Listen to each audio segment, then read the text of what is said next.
have Jaina. If you guys have been keeping up with her love life, you guys should know that she's been dating this guy, DeJounte Murray. He's an NBA player. And well, today the Shade Room Teens did post this on her Instagram, and it looks like Jaina is no longer with Murray, and she did go on Twitter talking about the whole situation. Apparently, this guy was allegedly trying to leak her personal photos, and she does go on Twitter, and she says, "This is crazy. Personal photos I sent to him. He's trying to expose me. Everyone that talked to me have a motive. I'm scared." And one person said, "So is DeJounte behind them pages?" And she said yes. So apparently Murray is behind like some fake pages that he has on Instagram, and that's when a person had posted a screenshot which appears to be Jania's personal Instagram, and then a spam account, and then somebody else's page, and then also her business page as well. And that's when Jania responded and said, "DeJounte, leave me alone." She then goes on and said, "Just know those pages are not me," and that's on Casey Alexander Golden. She's putting this on her son that those pages are not hers. She then goes on Twitter by saying, "Wash my hands. Relationships won't heal you, and being single won't kill you. Remember that. I grew so much, but I still struggle with trusting everyone and giving people chance after chance. I am manifesting my dream life. This wasn't a setback. No, I just needed to see sometimes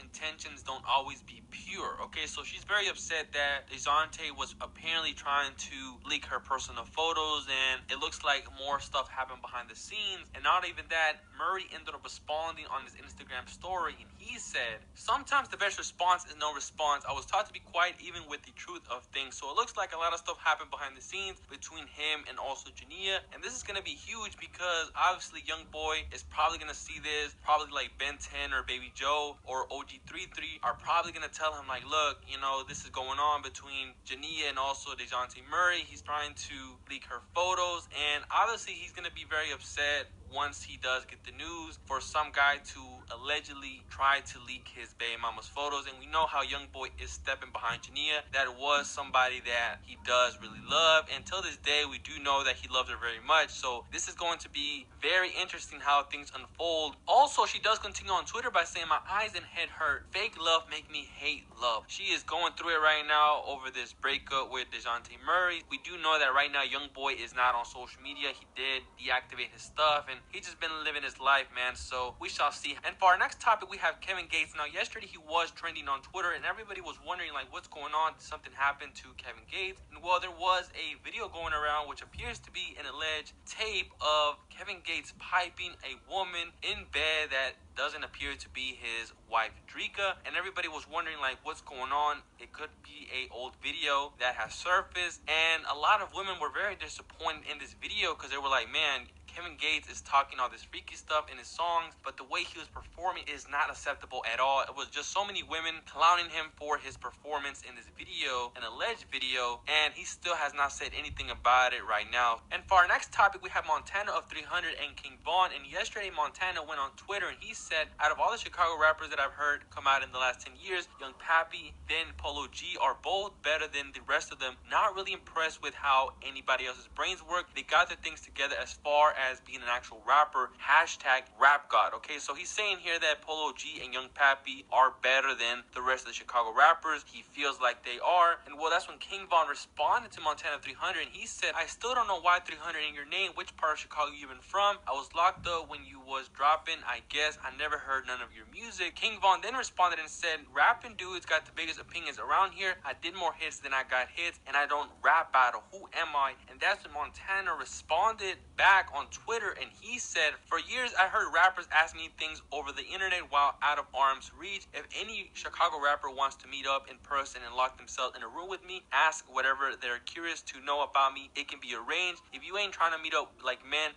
don't tweet me anything." He's not going to be going back and forth with anybody on social media, and it looks like King Von was just not having it with that tweet. He felt disrespected. Also, one person went on Twitter and they said Polo G is way better than Von, bro. And that's when Von responded and said, "Folks go crazy. He probably rap better, but ain't nobody ever been way better than me, and nothing though." And for our next topic, we have Pop Smoke. Now, it's been quite some time that we had any new information about Pop Smoke and what's going on with his case. We do know that he was gunned down back in February, and TMZ did release a new article article today that says Pop Smoke COVID slows murder investigation. We do know that there's a pandemic going on in the world right now, and they said Pop Smoke's murder remains unsolved, and the coronavirus pandemic is doing detectives no favors, severely hindering progress in the investigation. Law enforcement sources tell TMZ response to COVID-19 and related issues has been LAPD's top priority the past 2 months, meaning less time and resources available to focus on the rapper's killer. When detectives are able to investigate, we're told they will still try to go out and safely speak face to face with people and attempt to gather evidence, but that's been a challenge already in this case. It then goes on by saying, as we first told you, cops were running into witness issues in the case as people were either refusing to talk about Pop's death or providing unrelatable info. On a more positive note, our sources say investigators are hoping the rapper's upcoming posthumous debut album will renew interest in the case, get people talking, and drum up tips and new leads. And yeah, man, hopefully things do get solved and Pop Smoke